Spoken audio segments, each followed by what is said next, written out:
예, 안녕하십니까.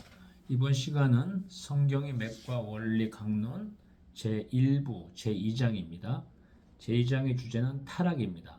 제1장의 주제가 창조였고요. 이번 장은 타락입니다. 이 타락은 하나님의 통치로부터 이탈을 말합니다. 창세기 3장이 여기에 대해서 기록을 하고 있습니다. 먼저 제1절 살펴보면은 언약의 파기입니다. 관계의 근간을 흔든 불순종 그리고 창조주 주권에 대한 도전이라고 볼 수 있습니다. 에덴 동산의 질서는 자유가 아닌 하나님의 통치권, 주권 아래에서만 유지되는 시스템이었습니다. 에덴의 삶은 단순히 즐거움을 누리는 곳이 아니라 창조주와 피조물 사이에 맺어진 언약적 관계 그 자체였습니다. 성경적 근거를 보겠습니다.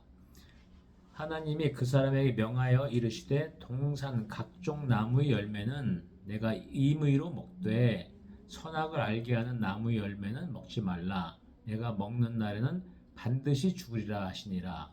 창세기 2장 16절 17절입니다. 신학적으로 이걸 보면은 선악과는 창조주께서 인간에게 허락하신 자유의지의 한계라고 볼 수 있습니다.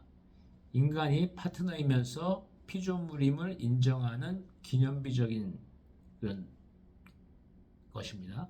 여기서 죽음은 단순히 육체의 소멸이 아니라 생명의 근원이신 하나님과의 관계가 단절되는 영적 사망을 의미합니다.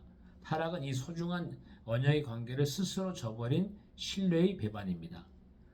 선악을 알게 하는 나무는 인간이 창조주가 아니라 파트너이면서 피조물임을 확인하는 경계선이라고 볼 수 있습니다. 인간이 이를 먹었다는 것은 선과 악의 판단 기준을 하나님으로부터 빼앗아 내 안으로 가져오겠다는 독립선언입니다. 즉 타락은 단순히 금지된 과일을 먹는 행위가 아니라 하나님의 통치권을 찬탈하여 인간이 스스로 신이 되려 한 주권의 반란이라고 해석할 수 있습니다. 두 번째, 유혹의 본질은 하나님의 성품에 대한 왜곡입니다. 뱀의 유혹은 단순한 거짓말이 아니라 하나님의 선하심을 의심하게 만드는 심리적 공격이었습니다. 성경적 근거를 보겠습니다. 창세기 3장 4절 5절입니다. 뱀이 여자에게 이르되 너희가 결코 죽지 아니하리라. 너희가 그것을 먹는 날에는 너희 눈이 밝아져 하나님과 같이 되어 선악을 알 줄 하나님이 아심이니라. 이렇게 기록하고 있습니다. 신학적 이걸 해석해 보면은 사탄은 하나님의 말씀을 왜곡하여 하나님을 피조물의 행복을 질투하는 존재로 묘사합니다. 이는 인간에게 하나님 없어도 스스로 존재할 수 있다는 자율주의, 오토노미의 교만을 심어주는 행위입니다. 죄의 뿌리는 내가 내 인생의 주인, 갓이 되고자 하는 실존적 교만에 있습니다. 이러한 죄의 메커니즘은 의심, 교만, 그리고 단절입니다. 죄는 갑작스러운 돌발사고가 아니라 신뢰의 붕괴로부터 시작되는 정교한 심리적 유혹의 과정을 거칩니다. 성경적 근거를 잠깐 보겠습니다. 창세기 3장 5절입니다. 뱀이 하나님이 참으로 너희에게 말씀하시더냐 해서 창세기 3장 1절에서 이렇게 하고 너희 눈이 밝아져 하나님같이 되어 이렇게 해서 일종 유혹을 하는 겁니다. 신학적으로 본다면 첫째 의심입니다. 하나님 말씀 가이드라인을 불신하게 만듭니다. 두 번째는 교만입니다. 하나님의 통치를 속박으로 규정하고 스스로 자율적인 존재가 되기를 갈망합니다. 불순종입니다. 자신의 욕망을 하나님 말씀보다 상위에 두는 결단을 내립니다. 이 순간 인간이 내면에서 하나님의 형상, 전 시간에 살펴봤죠? 임하고 내의는 심각하게 훼손됩니다. 다음에는 그 죄의 현상학으로서 하나님을 떠난 실존이 어떻게 붕괴되는지를 보겠습니다. 선악과를 따먹은 행위는 외적인 사건이지만 내면으로는 창조주를 거부하고 자신을 우상의 자리에 앉히는 내적 반란이 일어난 것입니다. 이 사건 이후 인간의 실존은 네 가지 차원에서 붕괴합니다. 타락의 결과는 단순히 에덴에서 쫓겨난 물리적 사건이 아니라 우주적 거버넌스의 질서가 깨지고 관계의 연결망이 파괴된 실존적 재난입니다. 첫 번째를 살펴보면 하나님과의 수직적 단결입니다. 즉 vertical alienation입니다. 아담과 그의 아내가 하나님이 낯을 피하며 창세기 3장 8절입니다. 생명의 근원으로 분리된 인간은 이제 근원적인 공포와 두려움에 사로잡히게 됩니다. 죄를 범한 인간은 하나님 낯을 피하여 숨습니다. 창세기 3장 8절이죠.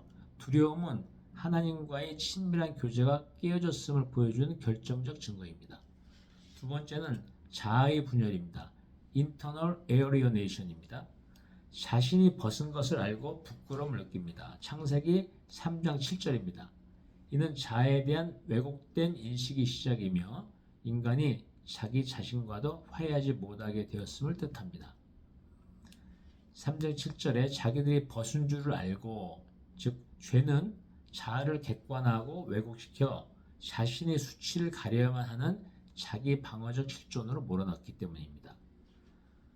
세 번째는 타인과의 수평적 단절입니다. horizontal alienation입니다. 아담은 하와를 탓하고 하와는 뱀을 탓합니다. 창세기 3장 12절 13절입니다. 사랑의 공동체였던 인간관계가 상호 비난과 책임 전가라는 경쟁과 갈등의 관계로 전락합니다. 하나님이 주셔서 나와 함께 있게 하신 여자 그가 그 나무 열매를 내게 주므로 창세기 3장 12절입니다.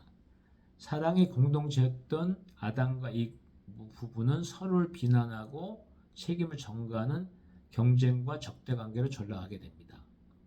네 번째는 환경, 즉 자연과의 적대적 단절입니다. environmental alienation입니다. 땅은 저주를 받아 가시덤불을 내고 노동은 기쁨에서 고통으로 변질됩니다. 창세기 3장 17절부터 19절까지입니다. 인간이 돌봐야 할 자연이 인간을 괴롭히는 대상이 된 것입니다. 땅은 너로 말미암아 저주를 받고 창세기 3장 17절입니다.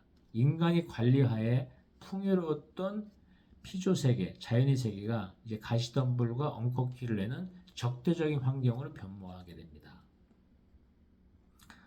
그 다음에는 원시복음이라고 불리는 그걸 살펴보고 이러한 심판 중에도 흐르는 자비가 있고 그리고 심판을 넘어서는 하나님의 대속 계획을 살펴보도록 하겠습니다. 인간의 타락은 절망으로 끝날 수 있었으나 창조주께서는 그 자리에서 즉시 구원의 실마리를 제시하십니다. 인간이 스스로의 수치를 가리기 위해 무화과 잎, 인간적 노력을 상징하는 겁니다. 를 엮었으나 이는 불완전한 해결책이었습니다. 하나님은 그보다 더 깊은 차원의 대속, substitution을 제시하십니다. 성경적 근거를 잠시 보겠습니다.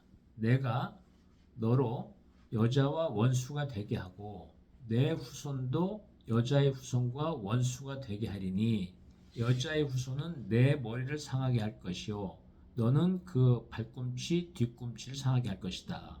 창세기 3장 15절입니다. 여호와 하나님이 아담과 그의 아내를 위하여 가죽옷을 지어 입히시니라. 창세기 3장 21절입니다. 이걸 신학적으로 해석해 본다면 이것을 원시복음이라고 부릅니다. 뱀, 즉 사탄이죠.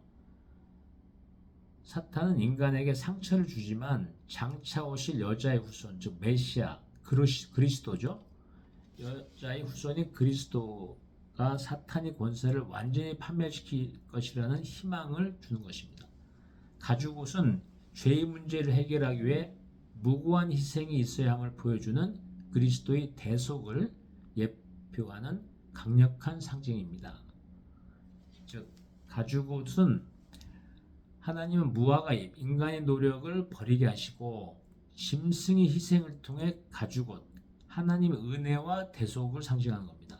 가죽옷을 입히십니다. 인간의 죄를 덮기 위해 누군가의 희생이 반드시 필요함을 보여주는 예표입니다.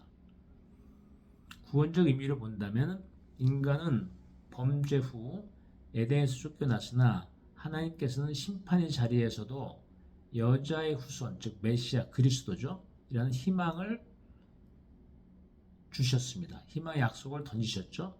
창세기 3장 15절입니다.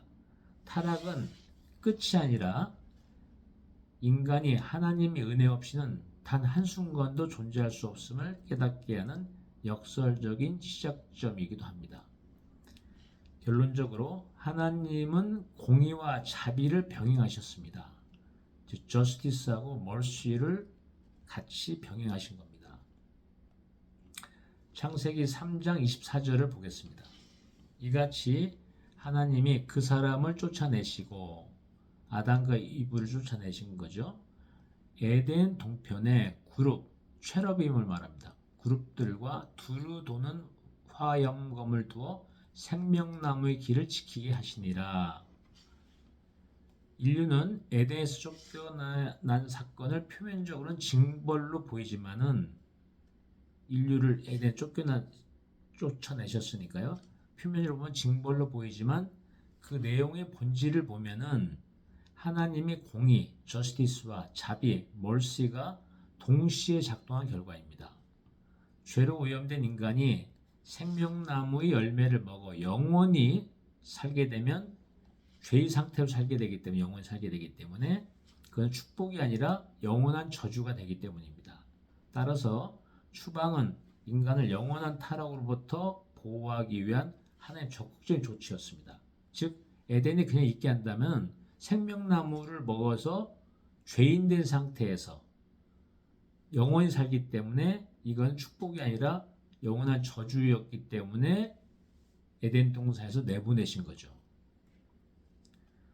그리고 그룹과 화엄검이 상징하는 바를 살펴보겠습니다. 그룹, 체러빔을 말합니다. 이거는 성경에서 하나님의 보좌를 호위하는 천상의 존재입니다. 에덴 동편에 배치된 이 체러빔은 인간이 접근을 막는 경비병이 아니라 하나님의 거룩함, 홀리니스를 침범당하지 않도록 보호하는 수호자를 상징합니다. 두루 도는 검은 이 칼은 인간을 해치기 위한 무기가 아니라 하나님의 말씀과 심판이 가진 역동성을 상징합니다. 이는 타락한 인간이 하나님의 영역, 생명나무에 함부로 접근할 수 없도록 철저히 차단하는 성벽이자 보안 시스템이라고 볼 수 있습니다. 이는 거룩한 곳을 유지하기 위해 필요한 경계의 중요성을 시사합니다. 생명나무의 길을 차단하는 것을 통해서 구속사를 시작하시는 겁니다. 생명나무로 가는 길을 지키게 하신 것은 인간이 스스로의 힘으로는 다시 생명, 즉 구원을 이룰 수 없음을 명시한 것입니다. 이는 인류의 역사에서 중보자, 즉 그리스도가 반드시 필요함을 예고하는 것입니다. 즉 인간이 스스로 길을 뚫고 들어갈 수 없는 그 지점에 오직 하나님의 방식으로만 열릴 새로운 길이 준비될 것임을 암시하는 구속사적 복선이라고 볼 수 있습니다. 우리에게 주는 시사점을 잠시 살펴보겠습니다. 철저한 보안과 경계가 필요하다는 것을 알게 됩니다. 에덴의 그룹, 체러빔들과 화엄검은 핵심 자산, 생명나무를 보호하기 위한 완벽한 시스템입니다. 시스템은 누구에게나 개방되는 것이 아니라 정해진 권한과 질서 안에서 운영돼야 함을 시사합니다. 선제적 관리가 중요하다는 것을 우리한테 시사해 주십니다. 문제가 발생하기 전에 경계를 설정하고 위험 요소를 차단하는 것은 최고의 경영 전략입니다. 이는 단순히 배척하는 것이 아니고 전체의 질서를 유지하고 가장 가치 있는 것을 보호하기 위한 필수적 조치입니다. 그리고 새로운 회복의 통로라는 그 시사점도 있습니다. 모든 길을 막아두신 것은 결국 더 큰 차원의 새로운 길, 중보자의 길, 그리스도의 길을 열기 위한 준비 단계라고 볼 수 있습니다.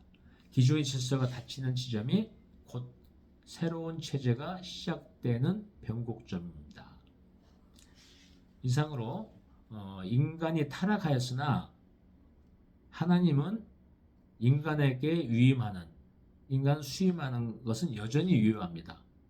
그 얘가 창세기 9장 1절에서 2절 노아와의 언약에서 볼 수 있습니다. 그리고 우리는 그리스도 안에서 다시 회복이 됩니다.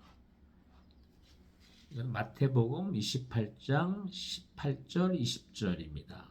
그리스도께 모든 권능을 크게 위임한 것이 성경에 기록되어 있고요.